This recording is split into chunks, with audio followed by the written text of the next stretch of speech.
Totally. Yeah. Okay. Bop, testing. Okay. Yeah. Here we go. I'm ready.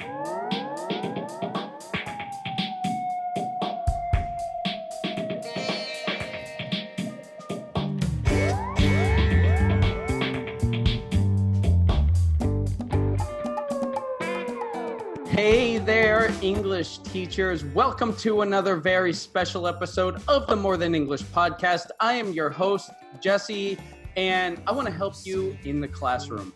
And I am super excited, super pumped for today's guest because he has his own YouTube channel. He's been teaching and working with international, like connecting Korean audiences, Korean students, and English-speaking native speakers together for a long time, doing work to kind of bridge that gap between Korea and native speakers. And we are going to hear a lot about that, right? And let me share today's guest with you. And we have today Luke Kim. And if you are Korean, if you're a Korean student or a Korean teacher, you may have heard of his channel, Luke Kim. Well, now it's named Luke Kim, and his blog is Luke Look English. And let me just share a little bit about him, about Luke. He started teaching in 2006, correct, Luke? Yeah, that's correct. Which is also the same year that I started teaching. So that's really pretty amazing. Yeah. He is, just after knowing him and talking to him, he's an entrepreneur at heart. When we look at all of the things he's started and worked on, you'll see this. He is an entrepreneur at heart. Some of his projects that he's worked on include Say Kimchi.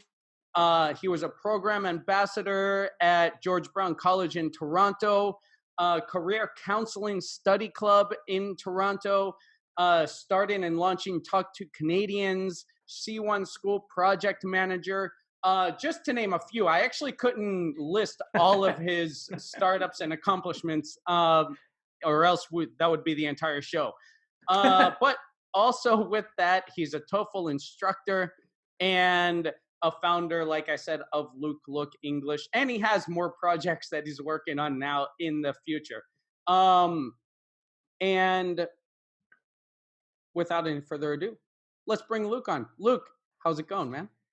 I'm doing great. First of all, I really appreciate you giving me this great opportunity to reach out to your audience, especially teachers. Yeah, I'm a teacher myself, so I'm really excited to drop a really great knowledge bomb, especially for those people who are thinking of teaching English in South Korea, or even thinking about reaching out to Korean audience, especially Korean people. They're really excited about learning real English. So if you think you're one of those people who want to help Korean people to learn English, not only is going to help you to build your own reputation, like your foundation, right, as an English teacher, but also you're going to get to know a lot of great Korean people, and as a result, and you're going to make a lot of bucks as well, because Korean people, they're willing to pay extra money to get better and better in their English ability.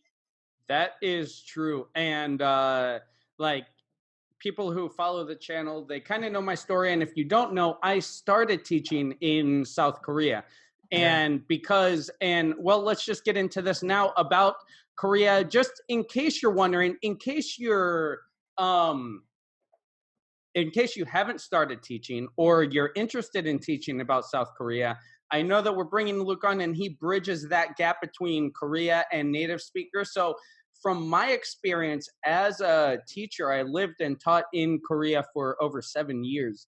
And wow. I just put some of the pros and challenges that I've observed teachers have. Just a few here. Some of the pros, as Luke said, it is good pay, especially now that here I'm in Spain, and the pay in Korea is probably not quite double, but it's quite a bit more for both private classes and academy and school classes. So wow. if money is you want to get out, you want to get abroad and travel the world, see a different culture, that's great. And the pay is great in South Korea. What's more, it's easy to get started. In most places, you don't need a TEFL certificate. You don't need any sort of specific experience. Of course, it always helps, but you don't need it. It's easy to get started. And I mean, the people, I've said it before, they are some of the most hospitable people that I've met, like as a culture, I mean, very welcoming to foreigners. And Yeah. as we said in a previous interview with Peter, who lived there, like they're very generous to foreigners who speak Korean poorly. They're always willing to help, right? Isn't that true? That's totally correct. Yeah. Yeah. And but some of the challenges is it is a very different culture with the food.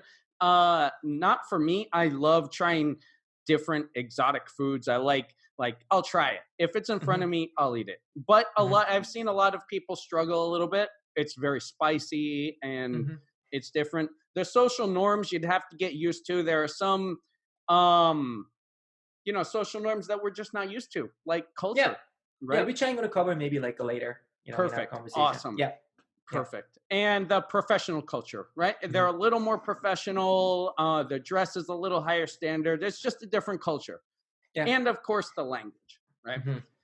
So these are some challenges that pros, if you're looking to get started in teaching English, that's where I started. And it's a great place to get started. But Luke, based on your observations, what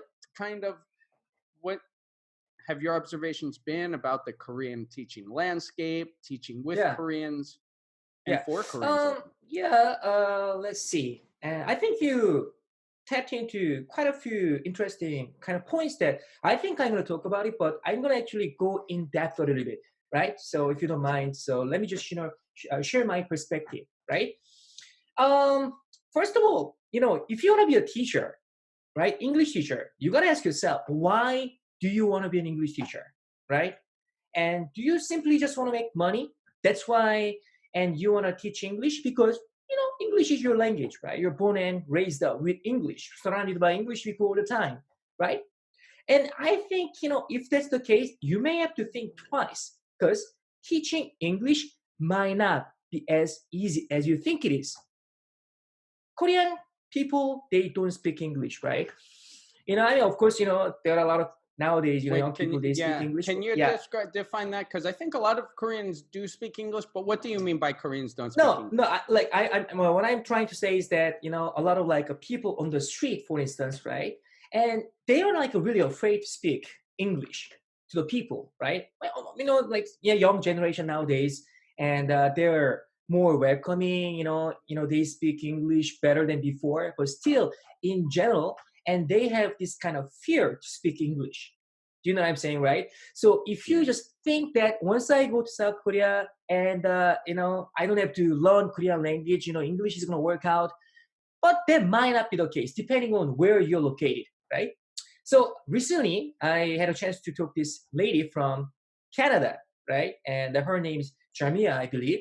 And then she said, I assumed before I went to South Korea, everybody's going to speak English pretty well because Korean is very well known for this high fever of English education. So that's what she assumed until she came later, she found out that was not the case because she was actually dispatched to this very local university in Jeolla province, which is pretty far away from Seoul, right?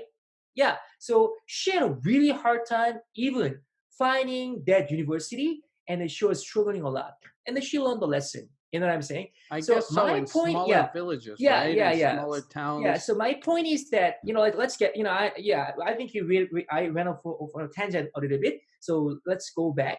And my question is, you gotta ask yourself why you want to teach English, right? Because if you can't really answer that question, then I think you're not ready to come to South Korea yet. What do you mean? Do you know what I'm saying? What do you mean you're not ready to come? Do you mean to start teaching in general or to experience such a different culture as the Korean culture? Yeah, let me put it this way, So, okay, I want to teach English. and maybe South Korea is pretty decent place to start my career as a teacher, right? And but a lot of people, they spontaneously, you know what, hey, I'm gonna go there, I'm gonna start teach, I'm gonna apply, right? And then I think they didn't think enough before they make a final decision. They are very hasty in terms of their decision. Hmm. And then later, and so like once they came to South Korea and they didn't expect what they were experiencing, that's when they regret. You know, seeing quite a few people who didn't know anything about South Korea, and once they came to South Korea and they realized that this was not what they dreamed about. Interesting. So yeah, Is so my that what case, you've seen in your experience? yeah, I've seen quite a few expats in South Korea who were always complaining about their decision to come to South Korea, but they already made a decision to come to South Korea, and they already made a contract staying for 1 year in South Korea. That's why they get stuck, right? And I think you wouldn't enjoy as much as you prepared before you came here, right? So my advice is that before you come, and please research about Korea and why do you want to teach English in South Korea, right? Yeah. So, Okay. and that's the first question I think you need to ask yourself. And if you think the answer to the question is very clear, okay, I think I'm ready, right? I'm really passionate about teaching in South Korea. Okay, I'm learning some basic Korean language right now. Yeah, that's the sign that you're getting ready to come to South Korea. It makes sense, Interesting. right? Yeah, Yeah, that yeah, makes a lot of sense. And yeah, that's an interesting take. yeah. And an interesting first question to ask yourself, because it is kind of a big step. You're going halfway across the world, around the world, and Mhm. entering yourself in this completely new experience. But Oh, yeah. can I answer that? Uh, can I give you an input Oh, yeah, based sure, of on course, my yeah. Absolutely, yeah. experience? Absolutely. It's kind of funny that you say like um that is your first advice, because when I first started, I Mhm. completely went against that advice, right? I had decided Wow. that, but I'm gonna Yeah, join this with agreeing with you actually. yeah. um because I had decided my English teaching journey started here in Seville, Spain, where I am now, and I wanted to live and teach here. And Mhm. like I said before, it is easy and good pay to go to South Korea. I had planned to go there for 1 year to get experience and come back here. Yeah. I liked my stay, so I re-signed again and again and again, and I went to a different school and signed again and again and Yeah, again. yeah. And but my point is, I had made that decision in May. By August, I was in Korea teaching. Mhm. So that was just a really spur of the moment. But that's me.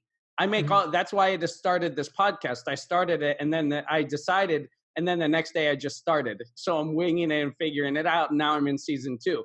Yeah, yeah, Um, yeah. but I will go with you saying like, know yourself, right? Mhm. Maybe you do need an answer if you're a very like strict, regimented, like I don't want to say narrow-minded. That's negative, but you kind of are very organized in your life. Yes, Yeah. absolutely. Ask yourself, why do I want to teach English? Um, but Yeah, absolutely. Yeah. prepare yourself that you are going to a different place and you are a visitor. You are a guest. Yeah. So I'm not talking about like you're spending so much time to make a decision whether I'm going to go to South Korea or not, right? My Sometimes you got to make a quick decision. Decision takes up so much energy out of us. So my like advice is that at least research something without like making a very quick decision just because some people in South Korea teaching English says, oh, this is really good, this is Mm, easy money, they're providing absolutely. accommodation and everything, teaching English is piece of cake. Don't listen to only one or a couple of people, right? And you gotta know yourself first, right? So, and Absolutely. I actually want to talk about some of the positive factors that you need to take into consideration about South Korea. What is the great things about teaching English in South Korea? So if you don't mind, can I just go through some of the Absolutely. pros of teaching in South Korea? Absolutely. And yeah, so I think Korea is as you already mentioned, right? Very welcoming, especially if you're from United States or Canada, English speaking countries, and people are eager to learn English here in South Korea, especially among young people, right? 20s and 30s, even 40s nowadays, and English is spoken all over the world, and their interest in English education has been getting bigger and bigger and bigger, ever bigger than before, right? So, for instance, right? For instance, and if you open your mouth and start speaking English, they don't actually frown at you, even though, even if they don't understand what you're talking about, at least they're trying to find a way to serve you. I'd rather put it that way, right? So That's that's true. very welcoming culture, as opposed to me, for instance, Korean people who, let's say, hypothetically speaking, go to the States, right? And then you're speaking Korean to native English speakers, American people. How would they respond? What the heck? This guy doesn't know how to speak our language. You know what? Go Stop back to your speaking country. Chinese to me. Yeah, Things yeah. like that. Stop speaking Ming Yang and Xiang Xiang Xiang. Yeah, you know what I'm saying? Yeah. I think Korean people wouldn't respond to that, right? So basically, No. you're less, place where you feel much more comfortable because people don't judge you just because you don't know Korean that much, right? Maybe not even a word of Korean, but still you can survive here in South Korea. Do you know what I'm saying, right? Yeah. Because people understand you. Yeah. Do you know what I'm saying, right? So that's what I can say. People are very welcoming, and you don't know that much about Korean language before you come to South Korea. Maybe some basic language is gonna help you out, but you don't have to be perfect. You don't have to be really fluent whatsoever. No, it's not like that. No. Right? So it's good, right? Can I go off on a little tangent about Of course, absolutely. learning a language in the country? It is very easy to get around in South Korea, especially in the cities. I was in Busan and around Busan. And in Seoul, I'd imagine even more. Like, you can get by without learning even 안녕하세요. Like, you can get by without even knowing that, which makes it it makes teachers lazy with studying. And if I can give some advice to young teachers who are teaching abroad, whether it is in Korea or Spain or Brazil or Japan, like, dude, that is it's an opportunity that if you do it just for 1 year, that you'll never get again. It's an opportunity to learn a different language. And when you learn a different language, you learn more about that culture, which is very valuable information. Yeah. So that's one thing. And you briefly mentioned, and making money, in South Korea, teachers get paid quite well. But the thing is, I think it's not that teachers are getting paid well. I'm talking about English teachers are getting paid well. It's more about accommodation being provided for free. That's why you can save quite a bit of money. As you know that rent fee is really expensive. That's a big chunk of your income taken away from your income. But since most of schools, they offer you free housing, meaning that, and almost all the money that you're making out of work, and you can either save or you can even spend the money to travel or to buy stuff or things like that. Yeah, so that's another benefit that you can get out of, by teaching here in South Korea. And also, South Korea, in terms of geological location, here in South Korea, it's very close to Japan. It's close to most of East Asian countries. So if you're very interested in traveling Asian countries while you're working here in South Korea, you can definitely take a break for a couple of days, and you can even travel to, Asian countries. It's very easy to travel to those countries. Cheap. Yeah, and cheap. Of course, airfare is pretty cheap, right? Yeah. And so that's another benefit. During Korean holidays like Chuseok and Seongal. Yeah. And what else can I add? I think that's pretty much about it. Yeah, Korean people are very welcoming, and housing is being provided for free, right? So you don't have to pay extra money for accommodation. Of course, there's some like a minimum cost that you have to pay. But that's not like a really big portion. No, that's not a big chunk at all. That's not a big chunk of money. And I do have a video of how to find your first English teaching job, and I will on YouTube, on the YouTube version, I will put a link below to that, yeah, of how to find your first job, what to look out for on like recruiting websites and questions to ask, things like that. yeah, yeah, yeah. And then maybe like we can move on to how can you find the job? Maybe like because you mentioned that, and there's going to be a link below. But can you briefly describe how you were able to find the job in South Korea in the first place in your first year? How did you find it? For me, Yeah, for you. yeah, I do have that video explaining that. Okay. And basically, I mean, the biggest things I recommended in the video is like, go to English teaching websites like Dave's EFL Cafe is where I found Yeah. mine. And you go Hmm. to job listings, they have them in Oh, okay. China, Korea, uh, Yeah. and those are the big ones there, or like Yeah. TEFL.com, things like Yeah. that. Another idea is that I give in the video is to know kind of where you want to go and Yeah. join a Facebook group of, like, for example, TEFL teachers in Busan or TEFL teachers in Sevilla. Yeah. Most Many places, or TEFL teachers in Korea. Join a group, and people there are willing to help. If you have idea or if you have questions, they will send you links to job forums and things like that. Yeah. Yeah. Yeah. There are two different kinds of routes to. I mean, like in terms of like where you're working and public school, you can possibly work for a public school system, and there's another route which is working for what we call hagwon, which is private school basically, and the owner is running their own business, right? I think the requirements to work for either of those schools, and you need 4-year degree, right? This is Yeah, requirements yeah, regardless of your most. major. Major doesn't really matter whether you have a TEFL certificate. Some schools they require TEFL or TESOL certificates, but most likely, Most hog and you ones can, don't. yeah, yeah, most of like the hard ones they don't require, Yeah. and those specific certificates. So it's relatively easier to find the job, but and I think you gotta be careful because some schools they're very notorious. They're just all about making money. They don't really care about the education. So once you start working for some notorious hard ones, and you may get really disappointed. And this is what I heard from some of the teachers that I met here in South Korea. And they were telling me that one of the biggest obstacles that they had to go through while they're working for some hard ones was miscommunication.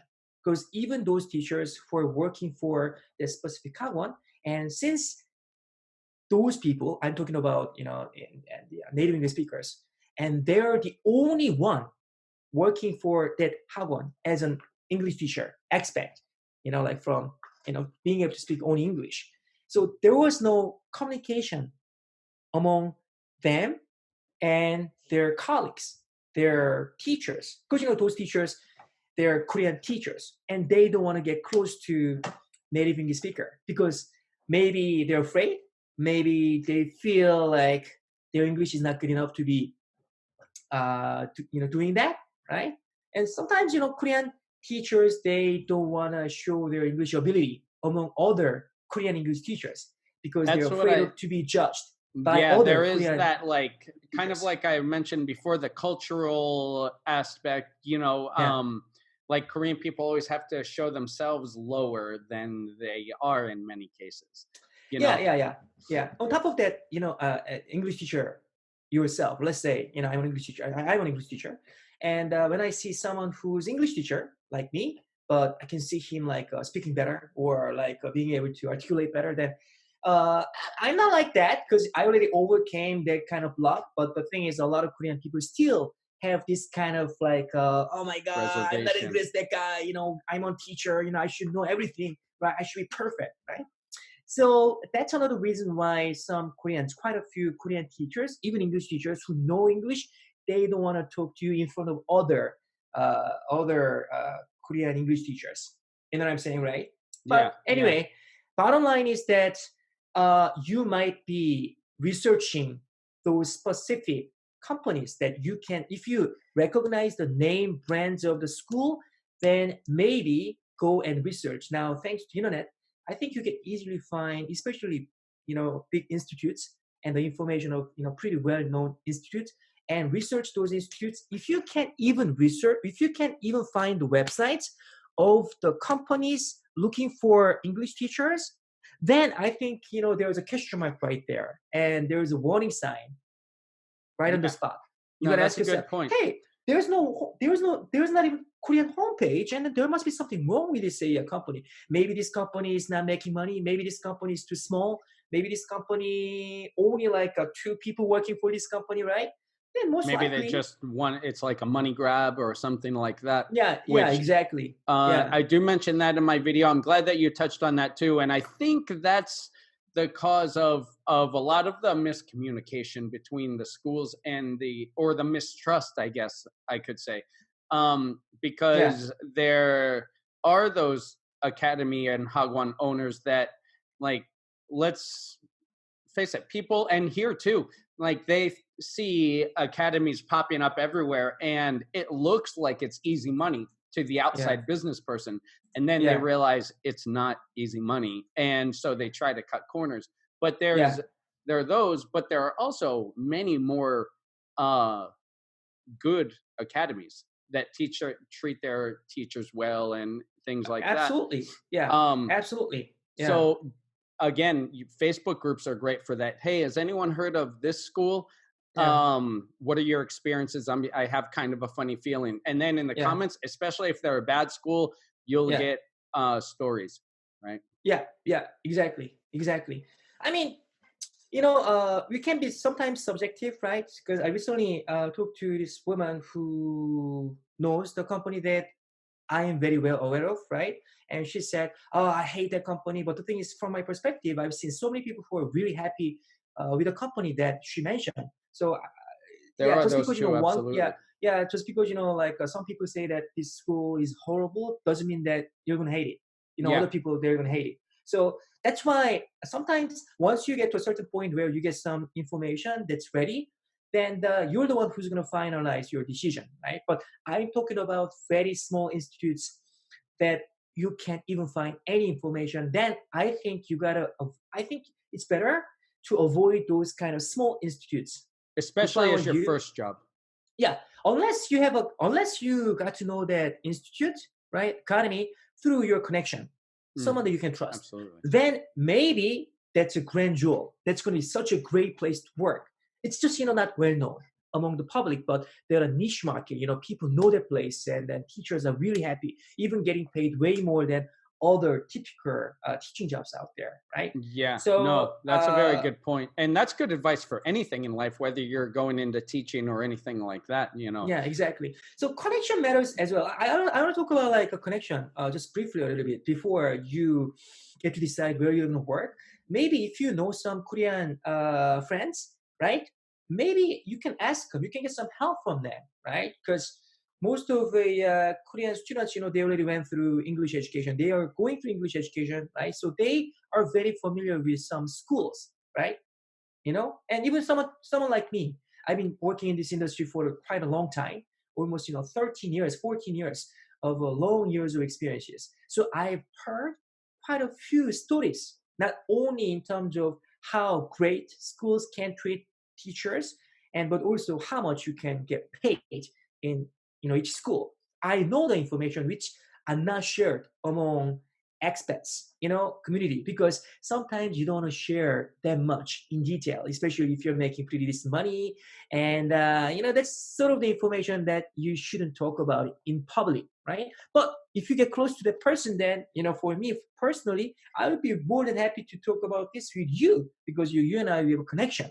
There's a kind of deep connection right there. I can trust you. So I can give you inside information even to you. Do you understand what I'm saying? I think. Yeah. And but with English teaching, I think we all that's one unique thing about this field. I think we all kind of know what we're making because it's pretty Aha. standard across the Yeah. board. Yeah. I think more than 90% of teachers, especially I'm talking about, and teachers from outside of South Korea, Yeah, yeah, non-Korean teachers, yeah, their pay is pretty much, there is a industry standard, right. maybe like $2,000 plus accommodation. housing, right? Maybe like, you can go up to maybe $3,000, right? But that's pretty much, top. But actually, there's some rare cases that your salary can go up to even like a 5,000, 6,000, even 7,000. There's a possibility. And how can you do it? It's not going to happen in your first year unless you have a reputation about teaching English. Because Which you probably won't have in your first year anyway. Yeah. I mean, this is something that I was going to talk about it later in our conversation. But, since, we're talking about money is always, like one of the top, maybe, the most important things, the most important thing to help people to make a decision, even though I believe that, passion has to come first. Right? Sure. If you're not passionate about your job, most likely money doesn't follow, right? Because, people can kind of feel that you're doing it for money, not, doing it for helping people. But anyway. But ultimately, that's why we work, right? That's why of course, without money, like your life is going to be horrible, right? I understand that. So and you got to make money. Why? Yeah. So how can you break that industry standard pay scale? What if you go above 3,000, 4,000, 5,000? How can you do it? I think you can do it. Yeah, that's a good question, right? Even you want to make more money, I want to make more money. How can you do it? Here's the deal. Okay. Before you come to South Korea, I want you to test the water using social media, especially YouTube, right? Why don't you research very popular YouTubers creating ESL-related content? Because there are great YouTubers out there nowadays, churning out really great content for ESL learners, right?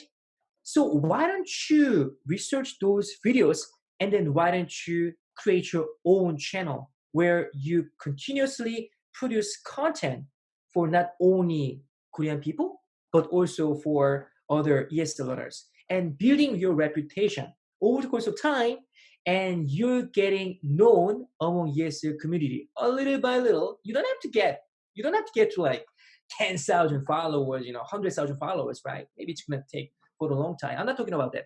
Just create video like on a regular basis, twice a week or things like that, and then test the water. Whether or Instagram you are really, post or anything. Leverage any social media platform. That's great. But I have a question about this. Yeah, please. You mentioned this about before getting started teaching. I would almost say that this is better for a more experienced teacher. Yeah. Because when you're first starting, a lot of people who are first starting teaching English abroad, they're just out of university or in their mid-20s or early 20s, and they don't have much experience, and many times we don't know our own grammar, we don't know what's necessary. So I think this would be better if you have experience and you're kind of wondering what to do next. I partially agree. But if you're like a really filled with dreams to make a lot of money, even from the get-go, and I think there's a channel nowadays. There's a ways to make even like pretty decent money even from the get-go. So for instance, let's say I'm running my own business. I'm going to run my own business, sooner or later. Okay, who do you think I'm going to hire? I think I will hire someone who has tried, at least, some kind of like proof that this guy has tried something, right? Yeah, wow, absolutely. He's pretty passionate and he's very interested in teaching, and I can see the way he teaches on his YouTube channel. Wow, this guy's trying hard. I'd rather hire this person over other guys without any information other than the fact that, I can see his resume. It makes sense, right? Yeah. I'd rather pay this guy. I'm talking about the guy who has some foundation, like a YouTube channel or, videos that I can see. I'd rather hire this guy, even I have to pay extra money. I'd rather hire this guy because I know this guy is passionate. I know there's something that I can collaborate with this guy once he starts working for my company. You know what I'm saying? So I'm not. So he or she has more to offer. Yeah, exactly. So why don't you showcase your talent on YouTube channel? Because it's piece of cake nowadays. YouTube. Like anybody can do it, and it's not going to take up that much of time to learn editing or those kind of process, right? It's fun. It takes quite a bit of time. it takes quite a It bit of takes time. quite There's a a lot. bit of Yeah, time. there's a learning curve. There For isn't everything a, you do. Yeah, but which is it's gonna why help I'd you along. recommend for a more experienced teacher, because starting Yeah, off when you're, you know this, when you're going to a different culture, yeah, everything's new, right? yeah, yeah, Everything, the language, the people, the yeah, the transportation system, everything yeah, is new. To pile on like creating content about something you're not familiar with, that yeah. might be take quite a big leap. Uh-huh. Yeah, but I'm talking about before you, while you're researching, where I'm gonna work, whether I'm interested in teaching English, right? While you're doing that, if you are really starting to take English teaching job seriously, then while you're in your country, why don't you just start just doing that a little bit before you start applying for schools? Yeah, Then or document your maybe, process. yeah, yeah, yeah, yeah. It's not gonna take up so much time. I mean, it takes time, but it's fun. It's fun. I can totally tell you, it's fun, right? And while you're Absolutely. doing it, you hate so much. Oh my god, I hate. I'm not talented at all teaching English. Then maybe that's good because before you make a very important decision of your life to go far away from your country, staying there for 1 year, and then you get stuck, right? Don't you think it is better to know before you actually take an action? Or you can find a different path, and maybe you realize that you're a YouTube creator at heart, something like Yeah, that, yeah, yeah, right? yeah, yeah, yeah, exactly. But anyway, I Um, mean, this is what I would do. If I were young, recent college grad, thinking about like teaching English. Of course, you can just research, a month or two, and then you apply, and then you get it, and then you just come to South Korea, and then you explore this culture. But for some reason, for me, if I were in my 20s, right out of college, and then I would rather have a big dreams instead of like thinking that I'm gonna just stay there for 1 year and then make this amount of money. And I don't like to this dream big. this now everybody sees what I meant when in the very beginning when I said you're an entrepreneur at heart. That is who I you don't know. are, and it's Uh, coming through right now. Like I don't know. that's just who you are. You're a dreamer, and me too. So that's beautiful. Um, Yeah, yeah, yeah, yeah, but how about let's transition now yeah, to the classroom. Like yeah, you are a teacher. Like yeah, you're yeah, not just an entrepreneur and a starter and a YouTube yeah, yeah, host. yeah. Like you are a teacher. So Of and course, yeah, you I can imagine you have dynamic classes and you have your own style. So yeah. are there Mhm. any like go-to lessons or any style tips for teachers Uh, that are actually in the classroom teaching Korean students? yeah. Because Korean students are different than, let's say, Spanish students or Brazilian Yeah, students or yeah, anything. yeah. Mhm. Because, for one, like they're much more disciplined. They're very disciplined in general, but also they're very tired. Whereas Yeah, here, I have to worry most about students, talking, misbehaving, like acting up during class, and I have to calm down. yeah, Korean students, I mostly had to like wake up, because yeah, their yeah, yeah, yeah, schedules are so full. yeah, yeah, So yeah, why don't you yeah. share a little bit about the Of course, classroom yeah, dynamic yeah. teaching Korean Mhm. students and some activities that you've done in classes? Yeah. So as you said, I have a long years of teaching experiences. I'm still teaching right now. I'm teaching adults currently, but back in the day, I was teaching middle school students. Obviously, they look really tired. They got really stressed out from too much work, and it was really challenging. Even from me, I was able to speak Korean. Of course, Korean was my mother tongue, so I was able to kind of like yell at them. I knew how to discipline them, right, better than most of the native English speakers. But it was still tough for me, right? So maybe this is now relevant to quite a few English teachers because most of teaching jobs are teaching kids, right? But personally, if you can, right? If you can, start with teaching adults. That's what I would recommend. Really? Unless you love teaching kids so much and you love kids, then that's a different story. But if you are not really used to babysitting your kids, yeah, because sometimes you get to be a point where you're babysitting, not teaching. You know what I'm saying? Especially you're teaching very young kids, even like middle school kids. I'm not so sure about that, but they're not like really motivated unless they're top of the class. Do you know what I'm saying? So if you're able to get a job that you can teach adults, I'd rather start with teaching adults. Really? Let me That's just briefly, interesting. I've yeah, never heard that before. Yeah, yeah, and you were about to lay out some yeah, reasons for yeah, that, and I'm yeah. curious Let about me, hearing yeah, that. Yeah. Let me start with the reason why I am recommending thinking about teaching adults, right? First of all, you don't have to babysit them, right? Adults, they're signing up for their classes. They're the one who's going to decide to take a class, right? There's a reason behind why they're taking your class, right? So they're already motivated. They already have a reason. Either they want to get promoted, they want to get a good score, they want to build up their interview skills, right? Yeah, whatever their reasons, and there is a reason behind why they're working really hard. So since you're working with very motivated, highly motivated students, it's easier to stay focused on teaching instead of babysitting. It makes sense, right? Yeah. Second of all, you can build a relationship with them. You can network with Korean working professionals, especially if you're teaching, let's say, interview class. Like, okay, I'm going to help you with interview skills, right? I can help you with a whatever, right? It's related to and working professionals. Then I think it can definitely help you to build a really strong bondage with working professionals. That's going to help you to get a better opportunities along the way while you're teaching for your current place, and you may get introduced to another opportunity. I've seen some cases like that. Yeah. So recently, I heard that this guy, he was working for Toguda for quite some time, and he was pretty well known among Korean working professionals because he was able to manage his class really well. And you know what happened? He quit. Recently, he quit his job because, This was a and foreign there teacher? was, yeah, foreign teacher, but he's been working for, as an English teacher for quite some time. So for some reason, he passed the test. That's why he passed some kind of test that allows him to even run a business in South Korea. Now he's running a business because there was a lot of students wanting to have a one-on-one lesson with this guy, willing to pay a lot of money to this guy.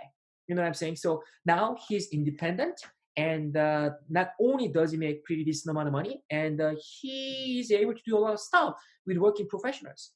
Hmm. So yeah, But he so has a basically, lot of teaching experience, right? yeah, teaching experiences. Yeah. So if you Yeah. once you start teaching adults in the first place, it's gonna lead you into better opportunities as opposed to teaching kids. I think it's unlikely that you're gonna get better opportunities. So next year job is going to be about the same as what you were doing in your first year, most likely, because there's not so much you can do other than building your teaching experience, and maybe you can discipline your kids better. But in terms of networking, In terms of it's networking, not. no, but It's not likely that you can network.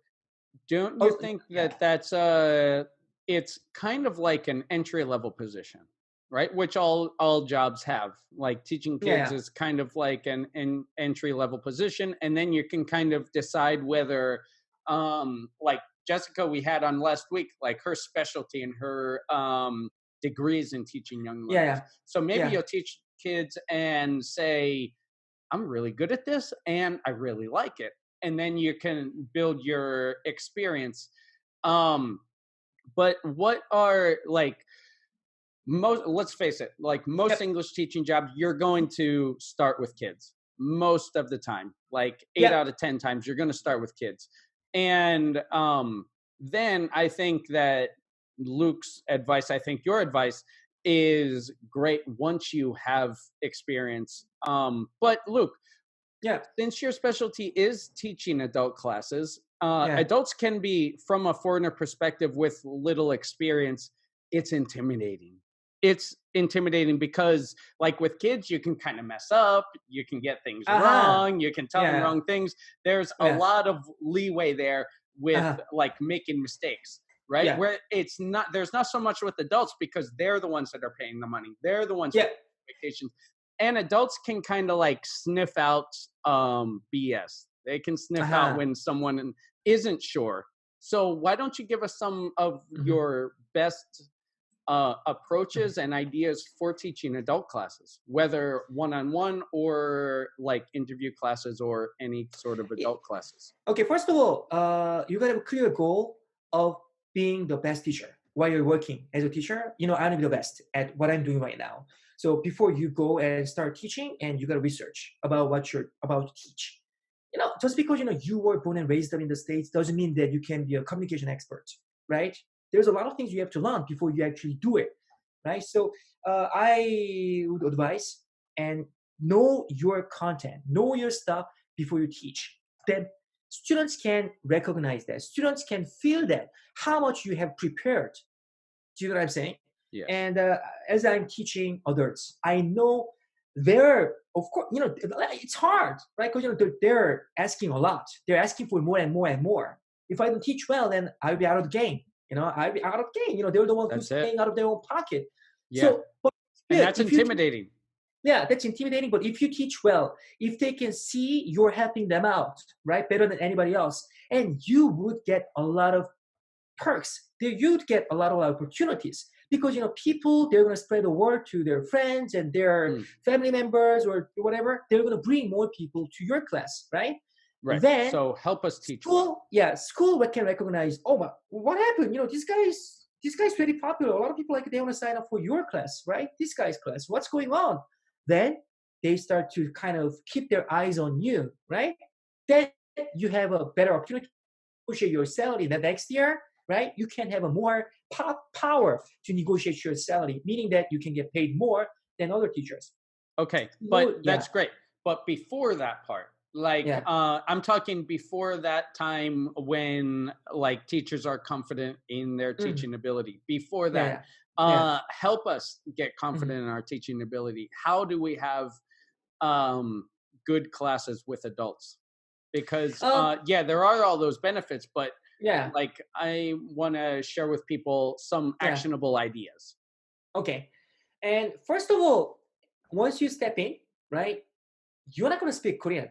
So you don't have to feel really afraid of, getting caught. My Korean is not so good. You're speaking your own language, right?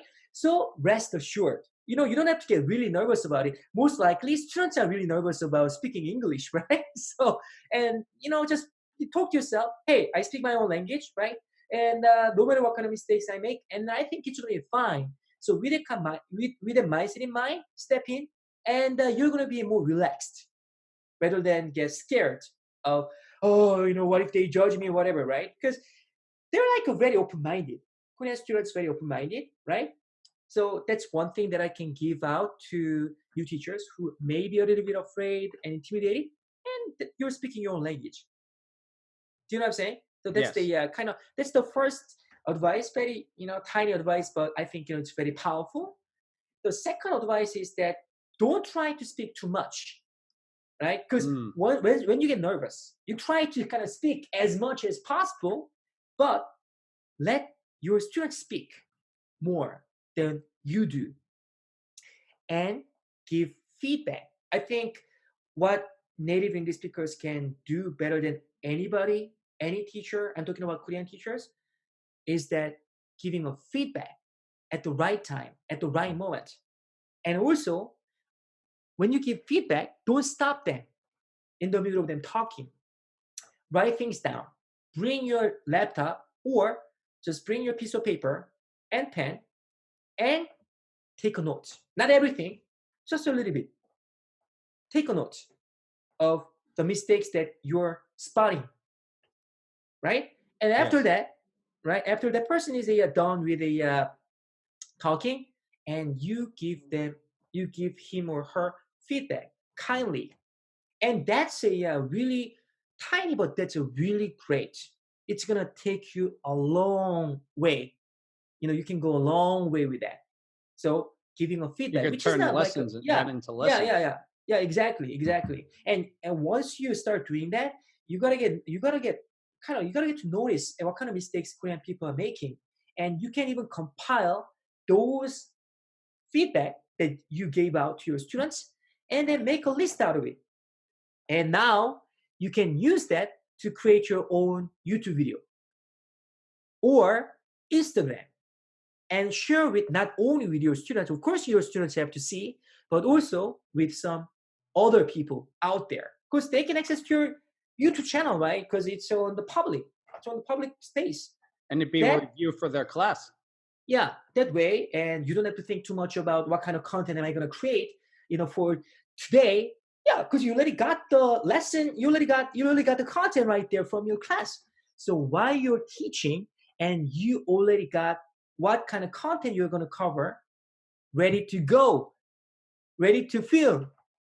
Even you can invite your students to Or your ready to YouTube type channel. and put on a cool Instagram Exactly, photo or exactly. something, Yeah, right? Like, because many exactly. people would be shy. I don't want to be on YouTube. I don't want to be on video, but you Yeah, don't yeah. have to be. Like, You don't write a have to be blog if you don't post wanna. with like common Korean mistakes or Korean mistakes that I've found or something, and use that in your classes Yeah, and double use the material. yeah, and it's gonna stay there forever. Then when you're like transitioning into another job, for instance, right? And a new employer, they take a look at what you have done, and there's a proof right there on the social media channel, YouTube channel, or whatever, right? Whatever you have been doing, then they can recognize, wow, this guy has been working really hard as a teacher. Meaning that maybe once this guy starts work for my company, he's gonna do his best. They can kind of see that through what you have done. You know what I'm saying? So that's what I recommend. Instead of like thinking that, oh, I'm really intimidated. Oh, what should I do? Hey, enjoy it. Enjoy every single moment of your Enjoy life it. while That's you're teaching. great Yeah, yeah, advice. yeah. Remember to enjoy it, especially with adult teachers. Like you said, you can build that relationship connection. And it's kind of, if you Yeah, angle your classes where you're just kind of like hanging out, essentially, that's kind of yeah, through experience. And we've learned these tricks from our experience that yeah, it's kind of like a hangout session. And I yeah, love that advice because taking notes and giving meaningful feedback, yeah, that goes such a long way, because as a language learner, that's something that's missing in my life without a yeah, teacher, yeah. is you need that feedback. Yeah, absolutely. Yeah, absolutely. Yeah. So I think giving a feedback is really really crucial for not only Korean students, also as a teacher, and you're getting to know your students what kind of mistakes Koreans make, because a lot of mistakes that Korean English learners they're making are very similar. So Yeah. possibly, and you can leverage that, and you can reach out to even publisher, publisher in South Korea. You can reach out to them. You can make a deal out of that. If you have Very like a nice. co-teachers, if you have like Mm. a Korean co-teachers, English teachers, co-workers, right? Who you're very close to, because you got to open yourself to get close to Korean co-workers as well. If there are Korean co-workers, right? Instead of waiting for them to come to you, why don't you just go and talk to them and build a relationship? Get to know them, right? Hang out with them, and and you share with your classes. I have this class that I'm enjoying a lot, and these are the mistakes that my students are making, right? So I am very interested in kind of like putting this down out there. I've been doing it. I've been sharing this one on my Instagram or my YouTube channel. But what if I want to go and publish my book? Is there an opportunity out there? There is an opportunity. People just don't look for it, That, assuming that it's impossible. But that's possible. that's it. Yeah. And Sometimes, yeah, like build your connections.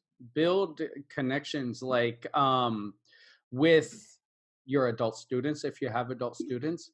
You yeah, never know what connections they have.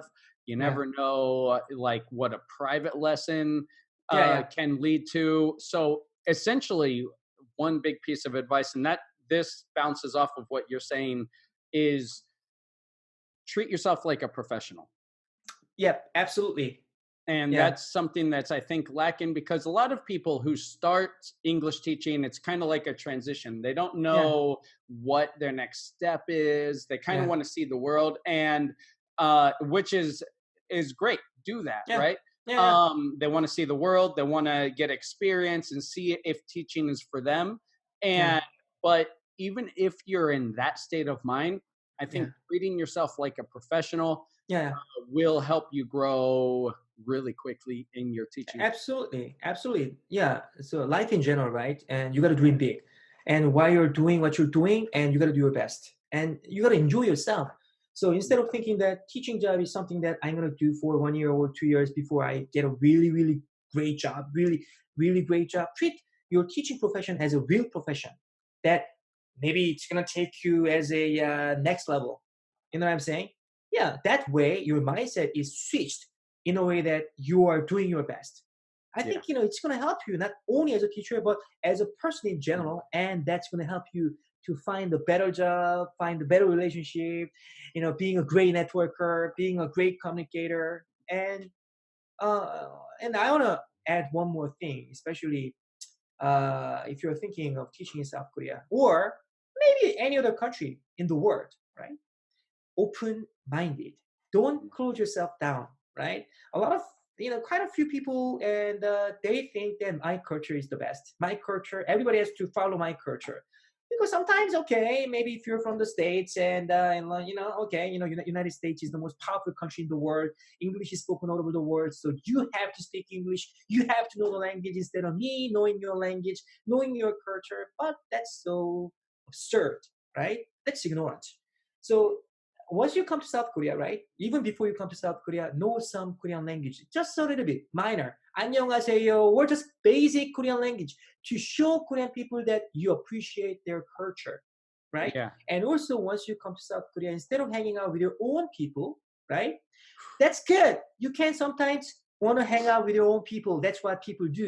We are human. We are and social species, and we want to get close to people who speak the same language. I understand that, right? But don't you want to explore the new opportunity instead of a something that you could do back Going in to your the country? same bars. Yeah.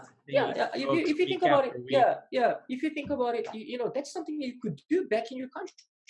Like hanging out with your own people, speaking English. Whatever. That's something you could do. Don't you think you want to do something that you cannot do in your own country? You cannot possibly do, which is learning culture, learning language, or hanging out with local people. Open-minded local people. You know what I'm saying? That That's the way, best advice yeah, too. that way you can get your life elevated to the next level, and you start appreciating another language, culture. I think that can be a really great asset in the future, no matter what you do in your life. Even That's what I can simple say. things like that even are not even language related, well, which goes with language actually, is just little details like bowing, right? If Yeah, someone bow, like when you greet someone, yeah, we shake hands, and yeah, there's a certain form to shake hands, like to have yeah, it strong, yeah, strong and sturdy and yeah, look in the yeah, eye. Well, yeah, Korean, it's to bow when you meet, like based on the hierarchy system. If they're your yeah, supervisor or whatever, yeah, like follow that and follow that yeah. culture and do, when in Rome, do as the Romans do, right?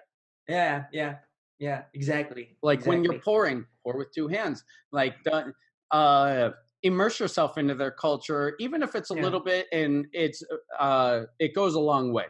yeah. It's really funny because uh, a lot of teachers, they emphasize the importance of immersion. You got to speak English. You got to practice English, right? And but actually, they are not the ones. A lot of people they are not actually taking an action. They don't actually preach what they They're say. not leading by example. Yeah, exactly. They're not leading by example. They're saying to their students that, hey, why Korean people they don't speak English? Why are they afraid to speak English? What about you? Aren't you afraid to speak Korean? Right? Yeah, Yeah, you're afraid to speak Korean. So if you put yourself into the shoes of them learning new language, then you would feel more like you can relate to them. You can resonate with them. You know what I'm de- saying? Yeah, yeah, definitely. yeah, yeah. So That instead of that's some, I'll go off on a tangent of that if I'm not that's okay. careful. Yeah. But like accepting culture and putting yourself in your students' shoes, I think Yeah. personally it should be if I had an academy, I would Yeah. make it a mandatory part, and it might be I'd have to pay them the same as teaching hours or whatever, but Yeah. to take the local language, at least one semester of it, so you can Wow. experience it from the student's perspective, so you Mhm. can immerse Mm. yourself a little bit, Yeah. because that's so valuable. Learning the language, like Yeah. you look from the student's perspectives, which will ultimately help you be a better teacher. Yeah. Exactly.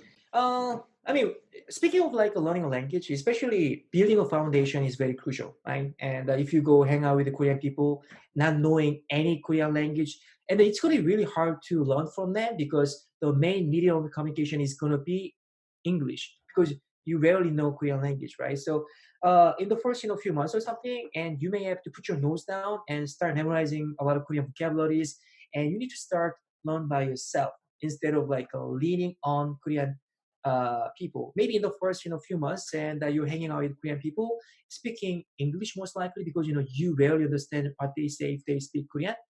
But learning a culture from them, especially among Korean people who know how to speak English, who can explain to you Korean culture, and then building your knowledge, building your experiences, like a culture, which you can do it while you are studying on the side by yourself, building a foundation. Maybe you can sign up for some Korean classes offered in some places, but I think it's going to be hard to find. But the anyway, language exchange yeah, and things yeah, like that.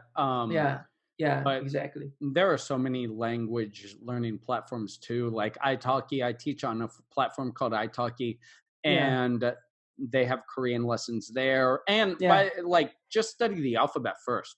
You could yeah, yeah, learn the Korean alphabet in a weekend because it's so hmm, phonetic, and yeah, yeah, they exactly. actually follow phonetic rules Hmm. as opposed to English, which we don't have Yeah, anything. It's just yeah, we yeah, pronounce things any way we want. yeah, yeah, yeah, But yeah, exactly. great.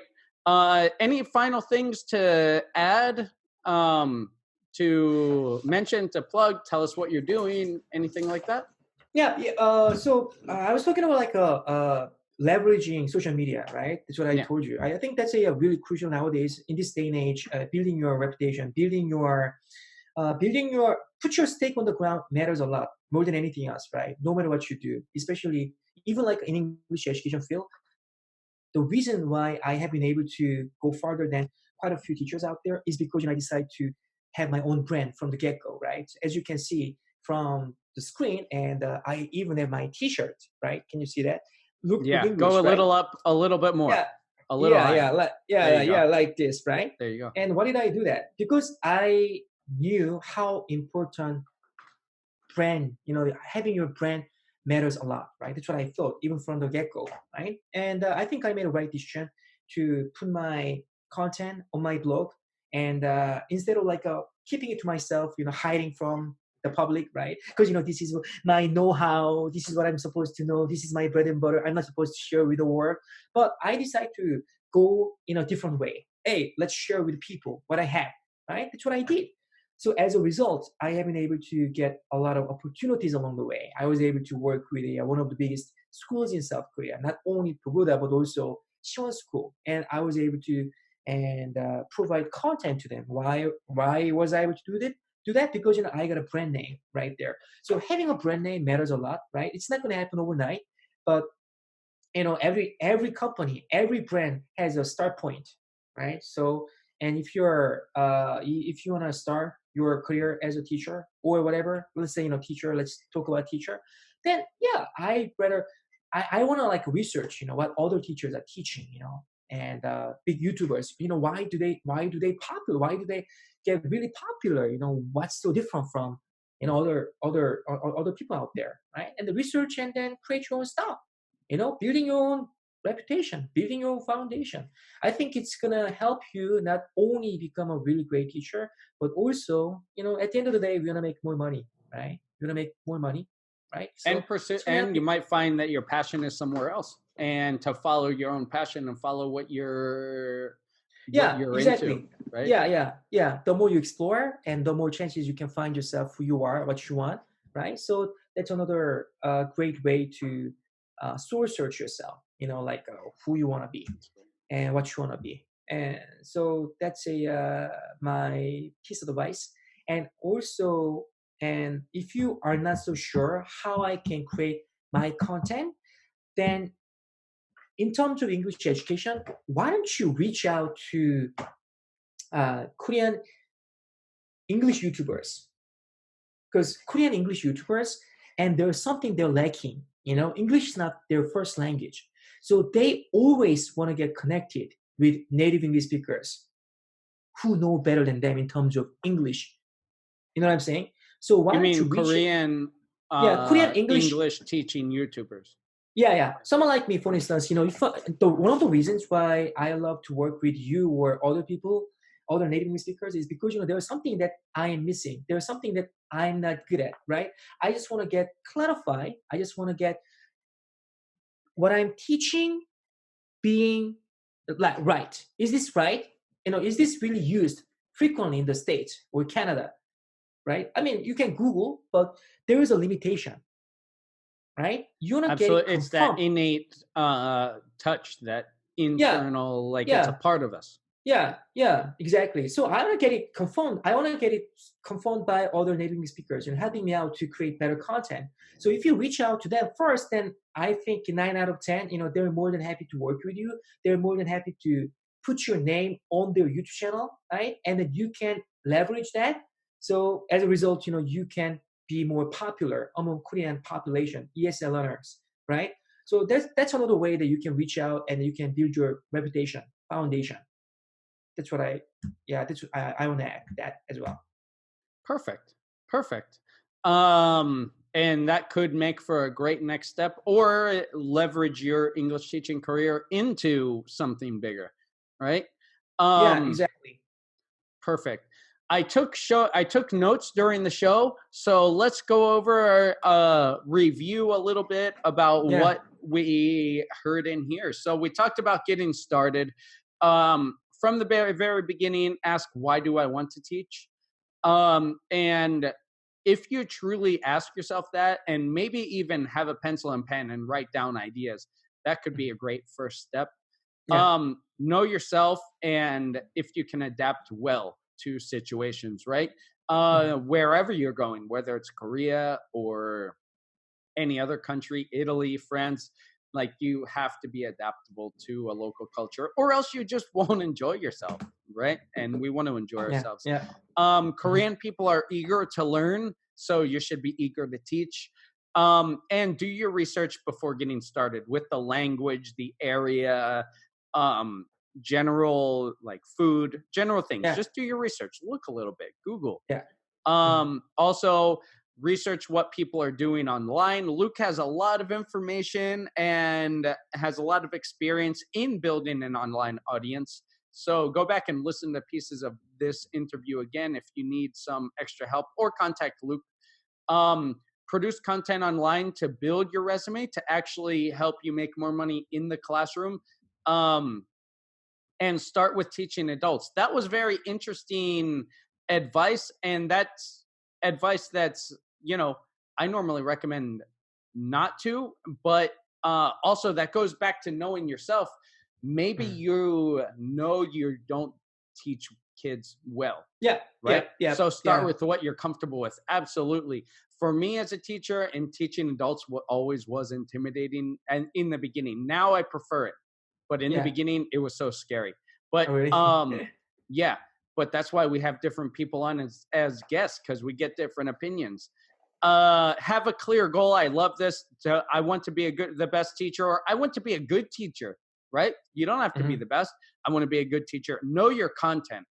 mhm, And uh remember, and this goes back to being intimidated by adults, remember, in the classroom, you're the one speaking your own language. You're the expert, right? yeah, And I absolutely, think yeah, if we keep that in mind, it could help calm a lot of nerves, because yeah, this is your language, right? mhm, Let the students speak more than you. That is fundamental with teaching English. And it's very difficult to do at first, but mhm, create activities. And on Sweet Academy, all of my activities are designed to have the students speak more than the teacher, right? mhm, So check that out. yeah, Um, and give meaningful feedback. Take notes during what the students say. And giving feedback is, like, that's a lot of the time more memorable by the students and more valuable, because it came from them, right? It's their words, and you're adjusting it to help them say it better. So yeah, feedback is so valuable, and sometimes more valuable than the class. Would yeah. you agree with that? Yeah, yeah. Even one step further, you can even record students' voices and Yeah, while you're teaching, and it will like allow them to record their voices while you're giving them feedback, so that they can go home, they can listen to it, what kind of mistakes they made, and that way students can be more satisfied. Yeah, that's great. I actually recommend that also, to study, but practice speaking by yourself. Students always ask me, how can I improve my speaking? Well, it's kind of like cringe, right? When you listen to yourself, Oh, but yeah. record yourself on your phone and Even then that. listen to it.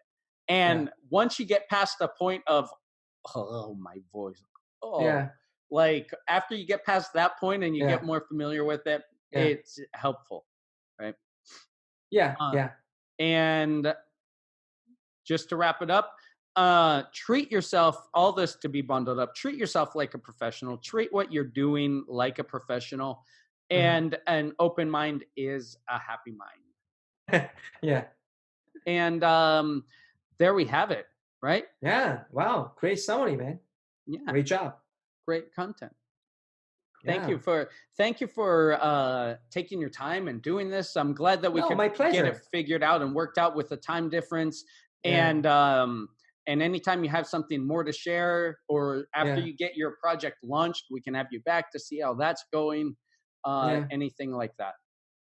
Yeah, exactly. So basically, if you have any question to today's topic, and I'm more than happy to answer your questions. So you just can share my information, my contact information. So please feel free to reach out to me. I'm a very nice guy. I'm willing to help people out. That's my like, I think, that's in my gene. It's in my DNA. Helping people, getting, really great satisfaction out of helping people. And reach out to me, and then let's go from there. Right? Yeah, I will definitely post your channel in the link and in the cards at the top and the end screen. So check that out. If you are a Korean student and you're learning English, then that's absolutely, I love what you do on your channel, where you take actual clips from TV shows and movies and of expressions in use, so how we say them, the rhythm of how we say it, and how we use words, the nuances. It's beautiful. There's going to be like more content coming up, because as I told you, I'm starting my own business, and there's going to be a YouTube space where I dedicate myself to filming video, right? So I don't have to set it up, that's already set up, me going in, and then I can just do it right there. So it's much easier for me to create a content from now on. Awesome. Starting from maybe November. So perfect. I'm super excited about this opportunity as well. Awesome. Thanks, Luke. I look forward to talking with you again on the show. And in real life. I think. Have you thought about like coming to South Korea or something? Maybe like I can make my business big, and I can even invite you to work for me. Maybe I can pay you more than other teachers. I'm not sure. We'll talk about it. We'll talk about it. I was already there, so, but that'd be cool to see each other in real life. Maybe I can go to Spain to see you. There you go. That's what I'm All right. About. Okay. Thanks, Luke. Bye. All right, man. My pleasure. Have a great day, man. Thanks. Bye. Thanks. Okay. Bye-bye. Hey, guys. I'm sitting here with my daughter, Sophia. She's recording this. And I just want to thank you for watching this video. If you like it and you want to see another video like it, then right next to me, you can click another video for a fun lesson idea or a teaching tip. And don't forget to subscribe and click the bell so you get new videos every week.